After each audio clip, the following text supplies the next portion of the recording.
UK ভিসার জন্য আপনাকে ব্যাংক স্টেটমেন্ট তৈরি করতে হবে। এটা অনেকটাই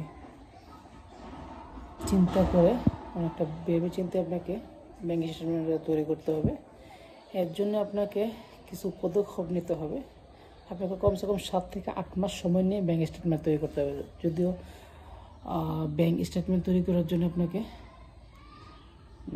ওপেনিং ব্যালেন্সটা এবং ক্লোজিং ব্যালেন্সটা আর 6 মাসের ভিতরে যে আপনি লেনদেন করতেছেন এগুলো গুরুত্ব দেবে।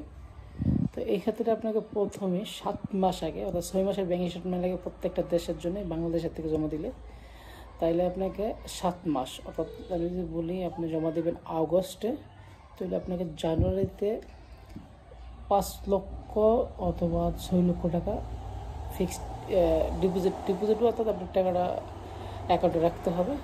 এর পরবর্তীতে 5 লাখ টাকা রাখা, এটা লক হিসাবে রাখবেন। এটা আপনাকে এটা নিচে নামানো সম্ভব না, উপরে উঠতে হবে। অর্থাৎ আপনি প্রত্যেক মাসে যেমন ইনকাম হয় 80,000 টাকা, তো আপনি 5 লক্ষ থেকে 80,000 টাকা অ্যাড করবেন, তাহলে 5 লক্ষ 80, এর থেকে আপনি 30,000 টাকা অথবা 20,000 টাকা খরচ করলে, অর্থাৎ 30,000 টাকা খরচ করলে আপনাকে 50, তাহলে 5 লক্ষ 50। আর পরের মাসে আপনি আবার 80,000 রাখবেন, 30,000 টাকা রাখবেন, তো 6 লক্ষ।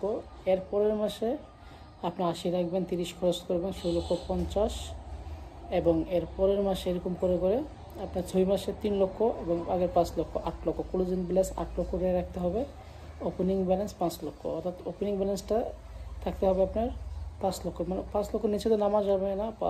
6 মাসে আরও 50,000 করে 6 মাসে 3 লক্ষ বাড়বে, অর্থাৎ 8 লক্ষ টাকা আপনাকে অ্যাকাউন্টে দেখাইলে ইউকে ভিসার জন্য আপনাকে সহজে ভিসা পাইতে পারেন। এবং আপনাকে যদি জিজ্ঞেস করে, অর্থাৎ আপনি যখন ইউকে ভিসা ফাইল সাবমিট করবেন ওই ক্ষেত্রে আপনাকে আয় এবং ব্যয় আপনাকে দেখাতে হবে। তবে আপনি যদি মাসিক আয় দেখেন 80,000 এবং খরচ দেখেন 30,000, তো 50,000 টাকা আপনার সেভিংস হচ্ছে। অর্থাৎ আপনি যদি ব্যবসায়িক হন, চাকরিজীবী হন, এটা আলাদা হতো। তো আমি আপনাকে বসে একটা স্যাম্পল দিলাম 80,000, তো অনেকের 1 লক্ষর উপর ইনকাম হয়।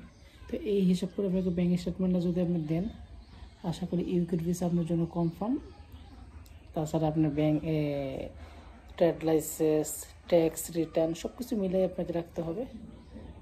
আশা করি আপনাকে ইউকের ভিসা আপনাকে দিতে কোনো সমস্যা হবে না ইউকে এম্বাসি থেকে।